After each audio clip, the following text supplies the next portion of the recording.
All right, everybody, we've hit the 7 o'clock hour, so we're going to go ahead and get started.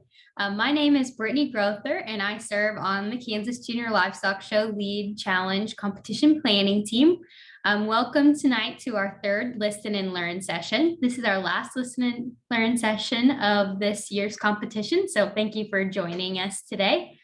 I want to take a minute to do a quick housekeeping overview really quick.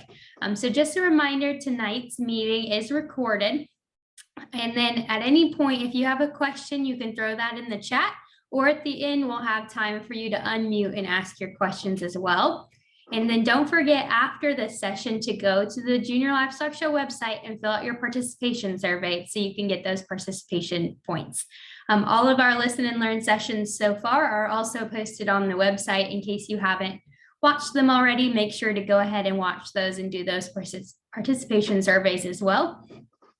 So tonight, our session is titled Being Prepared and How to React to Livestock Emergencies. So our presenters are from the Kansas Department of Agriculture. We have Dr. Sara McReynolds, and she is an Assistant Animal Health Commissioner for the state of Kansas. And then we also have Nathan Brown, who's the Emergency Management Coordinator for the state of Kansas at the Department of Agriculture. So I'm going to go ahead and turn it over to them. Thank you very much, Brittany. So we'll go ahead and get started, and I'm going to cover kind of the first half of this presentation and cover the animal disease response. And then I'm going to hand it off to Nathan Brown, and he will take over and cover more of the natural disaster and focus on our emergency exercise and planning at KDA. So next slide, Nathan. Perfect. So as far as the Kansas Department of Agriculture, or KDA, we do take lead in response of a foreign animal disease outbreak. So this would be a disease that we don't typically have in the United States that would come and affect livestock or other animals in Kansas.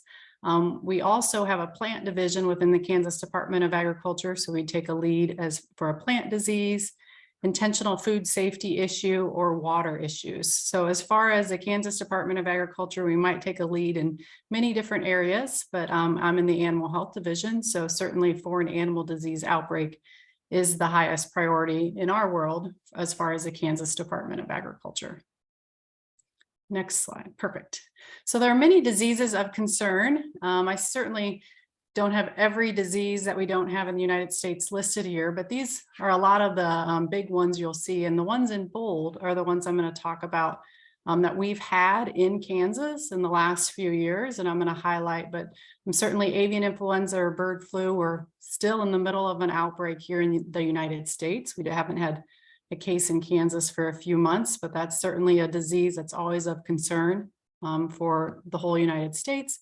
Vesicular stomatitis, which is something that some of you may have heard of. A couple of years ago in 2020, we had an outbreak during the late summer, fall that affected a lot of exhibitors and others in Kansas, and then rabbit hemorrhagic disease as well. I'm going to just touch on as we've had that case recently, but there are many other diseases that we certainly consider a concern and would be impacted as we're going through if we would have cases in Kansas.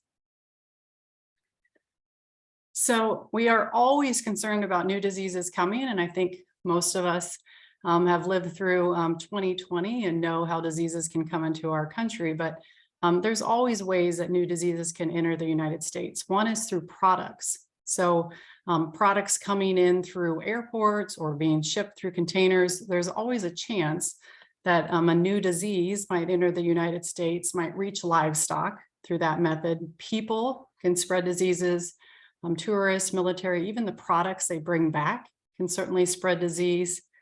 Wild animals, and when I talk about rabbit hemorrhagic disease and others, there are some diseases that have come up from Mexico and other countries that have entered the United States, as well as come across through other ways. And then once it gets into the United States, if it reaches wild animals, then it certainly can be spread throughout the United States and be very difficult to contain. And then bioterrorism is another possible option. We would have an introduction of a foreign animal disease. So as far as responsibilities during an animal disease event, Animal health officials, so that would be the animal health officials that work for the state of Kansas, like the Kansas Department of Agriculture, or there might be animal health officials that work for the federal government, the United States Department of Agriculture. And our responsibility is protecting animal health. So we're trying to prevent the spread and contain an outbreak as quickly as possible.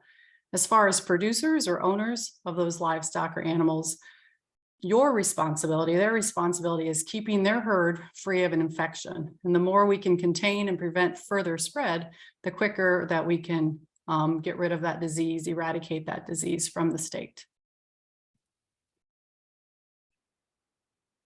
So when we get a call, we are always looking, doing surveillance, as we say, for foreign animal diseases. But there's very few of us animal health officials that work for the state. So we really rely on local veterinarians and owners to let us know if they see anything suspicious. So I have a picture there of avian influenza or bird flu, and that's something that when producers often will call us and concerned about sudden death loss in their chickens, those are the type of calls that we want. Call your local veterinarian. They'll reach out to us because we want to be able to investigate. That's how every one of these diseases, how we found it in the state of Kansas, was by a owner reaching out to a local veterinarian or calling us directly to let us know that we need to come and investigate. Once we get that call, we send what we call a foreign animal disease diagnostician, and that's a veterinarian that works for the government. Like I might respond, or another veterinarian, a local veterinarian that works for KDA in your area would be dispatched and head out to that farm to collect the samples.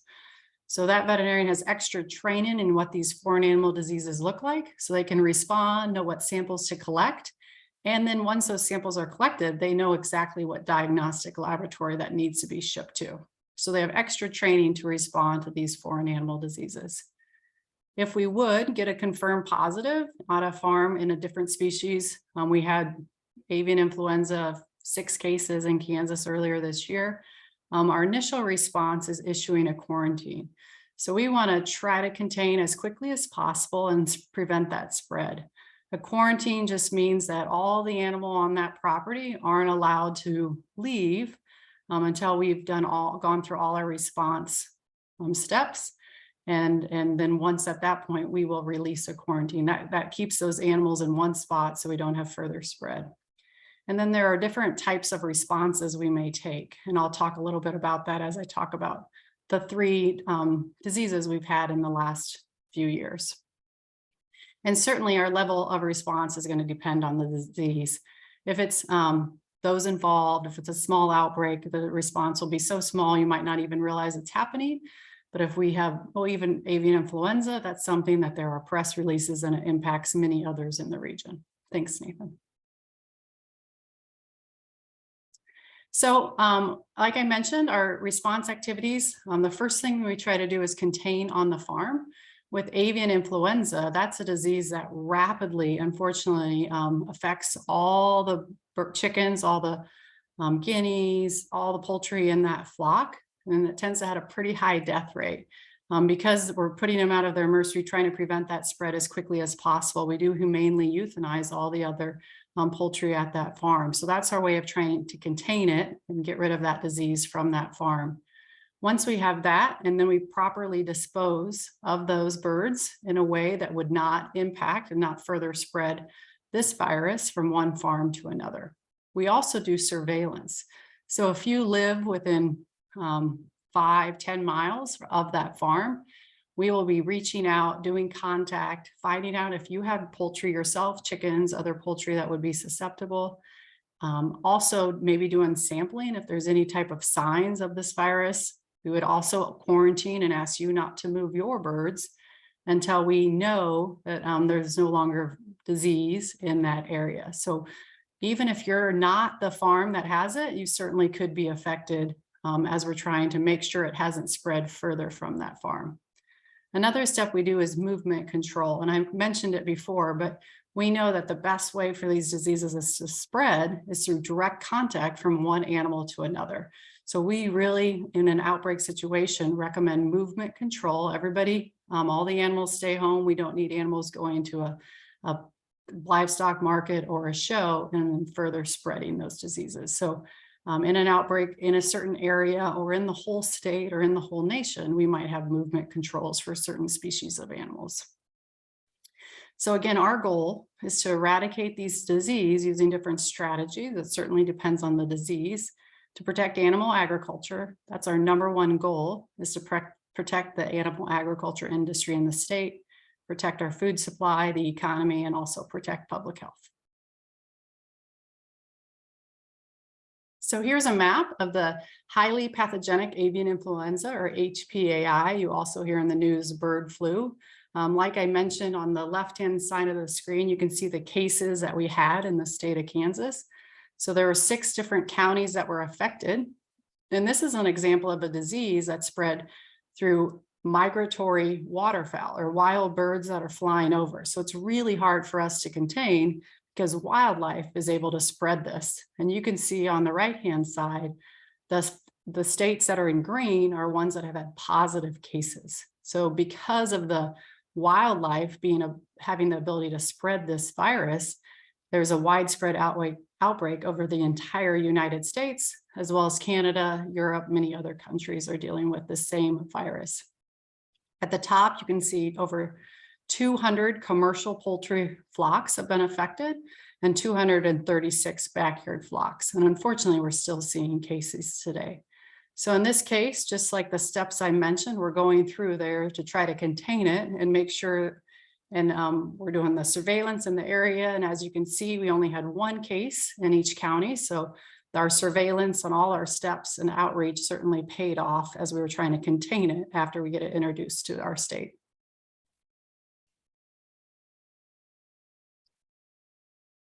And you probably saw some press release. Indiana had the first commercial flock that was affected, and that was in February earlier of this year. And then Kansas's first case, you can hit the clicker again. Our first case was in Franklin County, and that was in March 15th. And there was a press release, and we do these press releases so that the public knows that there's this disease in the area, so they can ramp up biosecurity and also know who to call if they start seeing these signs in their own animals. And then we did have 1 commercial flock that was affected, and that's next slide there, Nathan. And we did another information press release, and we had 1 commercial turkey flock that was affected in McPherson County. So again, we do put some of this information out as a press release and social media, just to let the public know what's going on, the signs to look for, and how to increase biosecurity and try to prevent that disease from getting into their animals. Next slide. Biosecurity is really important in the operations of farms that do have a positive disease. We do not want to take that virus off the farm. So not only do we wear appropriate personal protective equipment, that white suit, the mask, the hairnet, the gloves, because we don't want to take anything from the farm. We also don't want to bring anything else on when we go on someone else's farm. So that's just something we wear to try to make sure we don't spread these diseases further. We also clean and disinfect every single vehicle and any equipment that's going off the farm. So there's a lot of biosecurity steps that go in to make sure that we don't further spread these diseases. So I mentioned vesicular stomatitis. This is another example of a foreign animal disease that we're always on the lookout for. This is a virus that affects horses, cattle mostly, but it also can affect pigs and sheep and goats. We did have an outbreak in 2020, and you can see it's smaller print on there, but we had over 100 premises or farms that had positive cases. We again issue a quarantine, but the animals do not die from this virus, thankfully. They just need supportive care and they recover, but we issue a quarantine for 14 days to make sure that by the time they're allowed to move again, they're no longer shedding this virus. So the little different steps that we take just because of the impact of this disease isn't as great as a disease such as avian influenza. And as far as what you can do, it doesn't matter how many animals you have, being able to monitor them, Let us know if you have signs, work with your local veterinarian, make sure you have biosecurity in place to protect your animals is really important. Identifying your premises or letting us know where you're at really helps too, because as I talked about when we're doing surveillance around an affected farm, by knowing you're there already, we know to call you, let you know what signs to look for, and get you in contact. So letting us know where you're located for an outbreak disease situation really helps with our response. And biosecurity, I've mentioned it a couple times, but I'm going to show a couple flyers. It's just that is one way to really try to prevent your animals, your flock, your cattle, your livestock getting affected. Next slide, Nathan. So biosecurity, it's infectious disease control, certainly. And then also it's important before, during, and after livestock exhibitions. So it's important for foreign animal diseases, but it's also really important for those diseases that we see commonly, but can still cause illness in our animals. So as far as avian influenza, I've mentioned it briefly before, but that's contact with wild birds. We know in that disease, it's the wildlife that's spreading it. So biosecurity might look a little different than if we're worried about vesicular stomatitis and other diseases. For avian influenza, it's preventing direct contact with migratory waterfowl. So if you have a pond out back and wildlife are flying over and landing in that pond, do not let your own chickens, your own poultry, even if you have ducks and geese, have direct contact or nose-to-nose contact with wildlife. That is a really high risk event for your animals, for your poultry. So that would be one method of biosecurity that would have a big impact to try to prevent your flock from getting avian influenza.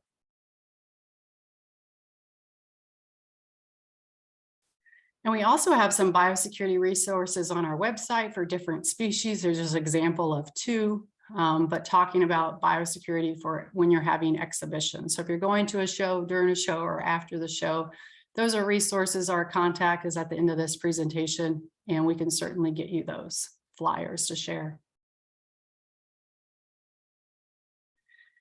And vesicular stomatitis, when we were battling in that outbreak response, we made the similar type of flyers on that. Is a virus that's spread by insects. So biosecurity in that sense, not only might be separating your horses, as you can see in the lower flyer, it's also insect control, other methods to try to stop the spread. So biosecurity, again, looks different for different type of diseases, and we'll certainly provide information to owners on how to best prevent an outbreak from spreading. And lastly, I'm just going to touch on it. Rabbit hemorrhagic disease is another disease that's on our list that we're looking out for. We did have a case in Kansas earlier this summer. So there are steps there as far as getting a health certificate or certificate of veterinary inspection before moving in the state. There is a vaccine available, but that's another one where we monitor for it. We've had it in Kansas, and we're continuing to do surveillance for that disease. So summary on my part, certainly monitor for any signs of disease out of the ordinary, and that's something you can work with your local veterinarian to learn, depending on the animals that you have, the livestock, what those signs might be. Report any suspicious signs to your local veterinarian, and then develop a practice of on-farm isolation of new additions or animals returning from exhibition. And lastly, for my what can you do, the last thing is plan and participate, and I'm going to hand it over to Nathan Brown to take it from here.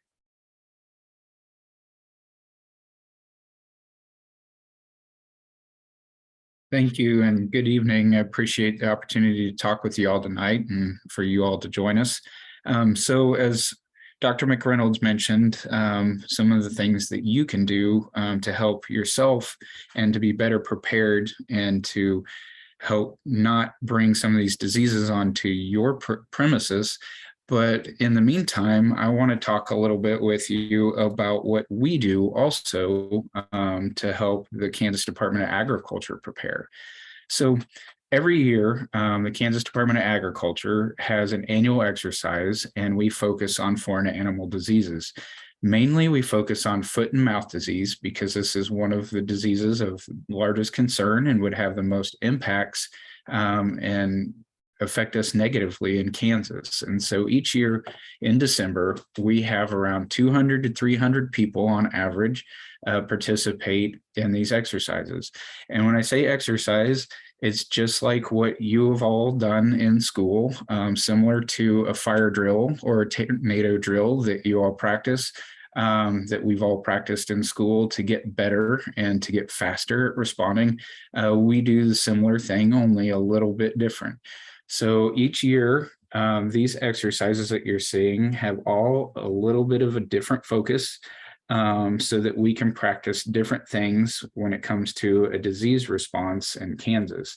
Our latest exercise is the one that's at the top, armor, which you can see there's the syringes behind the shield. And that was because we had a new vaccine plan that has been put in place. And we wanted to test our vaccine plan to see if it would be effective and to make improvements if we found things that were not quite perfect with it. So you can see another one, for example, is the invisible fire down at the end, at the bottom towards the picture.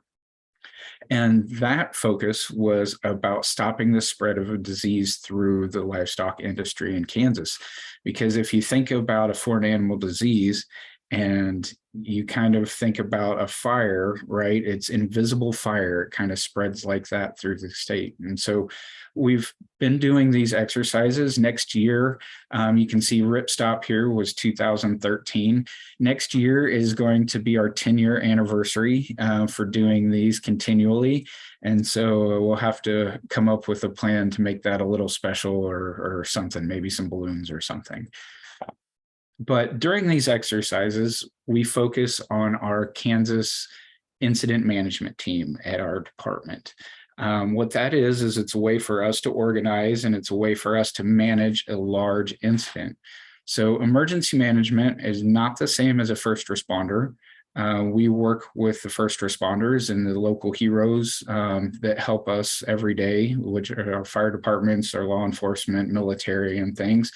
And what we do is we help coordinate and we help get those supplies and those things that they need when they don't have enough. And so the biggest thing in emergency management is really about building relationships and having plans and getting to know people and knowing who to call whenever there's a problem and who can help us fix it.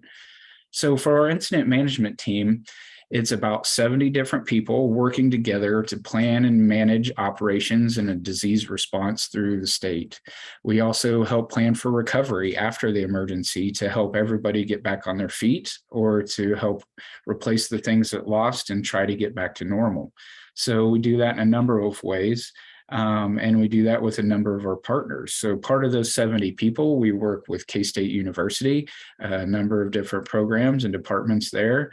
We work with the Highway Patrol and our Department of Transportation here in the state, our Kansas Department of Health and Environment, and even some of the federal agencies such as the FBI, USDA, and FEMA, which is the Federal Emergency Management Agency. So a lot of people coming together and bringing a lot of different resources, a lot of different specialized knowledge to help plan and help respond to foreign animal diseases throughout the nation and throughout Kansas. Some of those are our subject matter experts like Dr. McReynolds, our veterinarians, or our composting experts to help with disposal and how we can compost, once we have to euthanize some of the animals like Sara was saying. So we do work with our first responders, and in that way, we work with the counties. Through the county emergency managers. There's 105 counties in Kansas, and every county has their own emergency manager. So we work to support those counties by answering requests for emergencies, such as things like during wildfires and tornadoes. So not only do we respond, as Sara mentioned in the beginning, which we have 3 main emergencies that we're in charge of: foreign animal disease and the protection of livestock. We have foodborne illness outbreaks and also plant and pest emergencies. But we also support the counties and we support our state partners in emergency responses such as wildfires, tornadoes, or floods. A lot of times what we do is we will send participants to the State Emergency Operations Center in Topeka, Kansas, which is a National Guard building, pretty big place with lots of computers and 90-inch televisions all over the walls so that we can maintain situational awareness, which means understanding what's going on in the community with maps and different lists of things that we can help provide. During the wildfires this last year, we helped coordinate resources for recovery for those who experienced loss during those wildfires, such as fencing supplies, feed. There's a lot of coordination of hay and things for the animals and things that were lost there, different rebuilding supplies, as well as mental health support for those that experienced loss that needed to talk to somebody or needed some help and someone to talk to. So during tornadoes, in the past, we've helped by our food safety division and our food safety program for some of those businesses that have licenses with us that have been damaged, to get them re-inspected and get those back up and opening so they can serve the communities and be making money and bringing in the business to the local communities. In flooding, there's been a number of ways that we've been able to help in the past few years, especially over on the southeast part of the state, helping coordinate resources for farmers and ranchers that might have been cut off by some of the floodwaters, and helping get some of those things to the local communities with our other state agency partners. So, and I added the helicopter picture there with what's called a Bambi bucket underneath of it, because that was one of the more interesting jobs that I've had in the State Emergency Operations Center, and assisting with firefighting efforts by talking to farmers and ranchers. And my job was to identify water sources that those helicopters and those buckets could go and dip in and pull water from, that were close to the fire, so they could get the most out of their fuel before the most trips out of one gas tank to go and extinguish the fire. And I thought it was pretty interesting that those buckets can hold between 700, and the larger ones can hold up to almost 3,000 gallons of water per each dip. So as you can imagine, those ponds and those water sources have to be pretty large there. But as Dr. McReynolds was saying, these are some of the things that we can do. And she kind of talked about some of the things that you can do to prepare. And one of the largest things for emergency management is really about the relationships that we build with one another. And so on the emergency management side, one of the best things that we can do is have a plan and understand what your needs are, what your animal needs are, and anything that you can do, and have a plan in case something happens.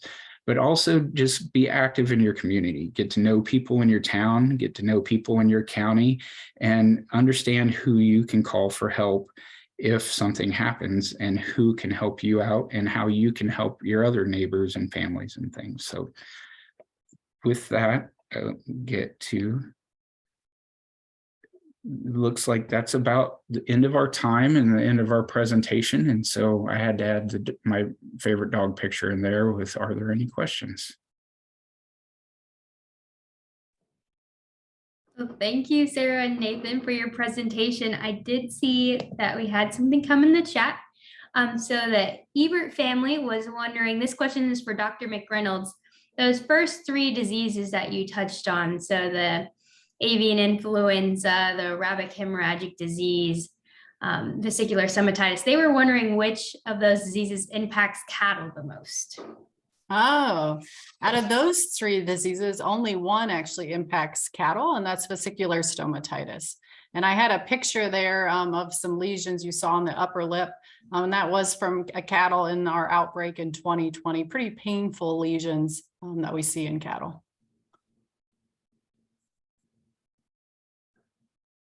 All right, anyone else, you're welcome to just unmute and ask your question, or you can put it in the chat, either way.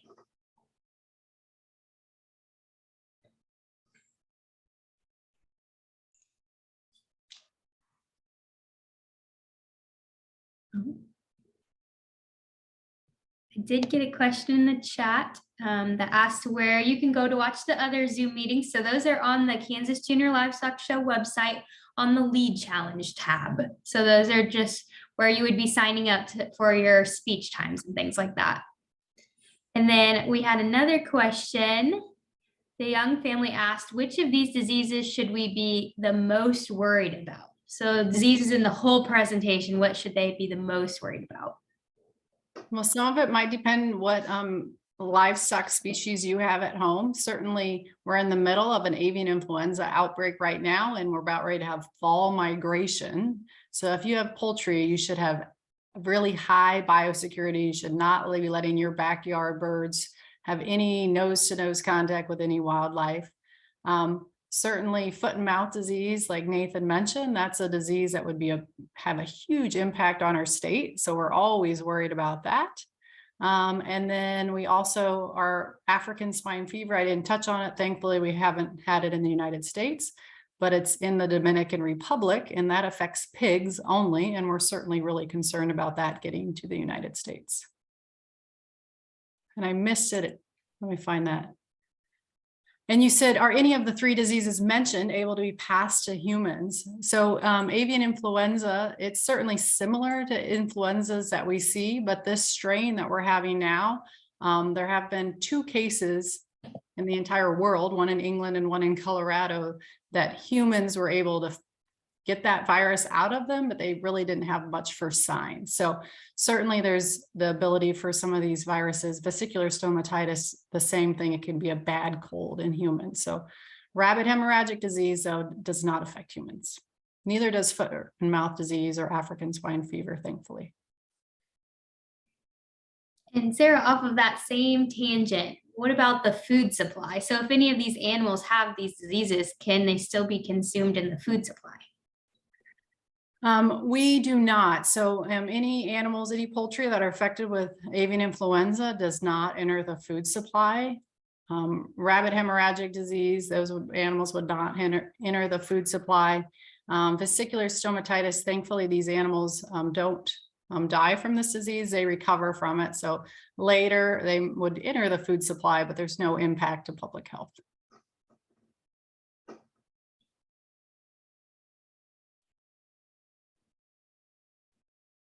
All right, Sarah, it looks like there's another question about vesicular stomatitis. Yeah, so pigs can be affected with vesicular stomatitis. We do always look for that when we see those type of lesions. We don't see it as commonly in pigs, but they certainly could be affected.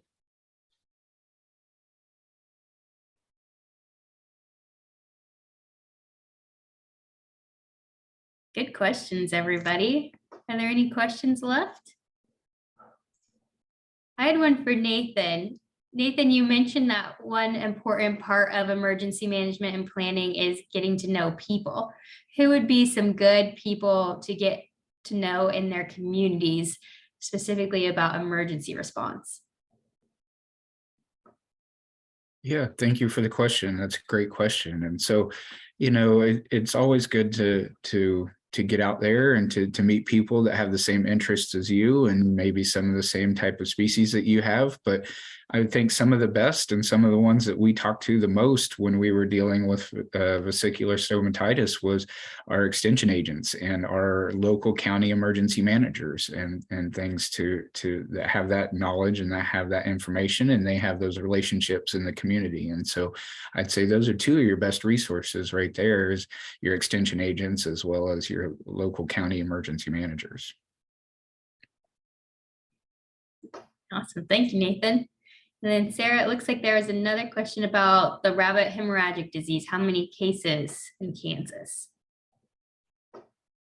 Oh, you're on mute, Sarah. There you go. Thank you. We've only had 1 case so far in Kansas, thankfully, at this time, but certainly our neighboring states have had cases as well.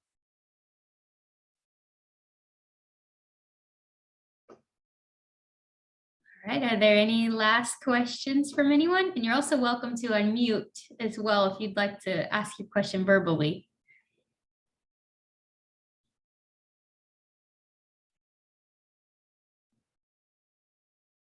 All right, well, seeing none, I'd just like to thank Dr. McReynolds and Nathan for being our presenters tonight. Just a reminder that tomorrow is the start of our speeches. So if you have not signed up for a time slot to give your speech, please go on the Junior Livestock Show website under the Lead Challenge tab and sign up for a time slot. If there aren't any time slots that work for you that are still open, feel free to send me an email and we can work out a plan to do it a different night or at a different time. And we're more than happy to help accommodate busy schedules that you all have. But if you have any questions, the speech topics are on the Junior Livestock Show website. The juniors and intermediates, your guys are prepared speeches. So you come with that topic and give it, but seniors, there are going to be extemp speeches. So please plan to have, you're going to be on camera for your prep time and then also to give your speech. So make sure you pay attention to those time slots on how much time that's going to take out of your night. Are there any last minute questions?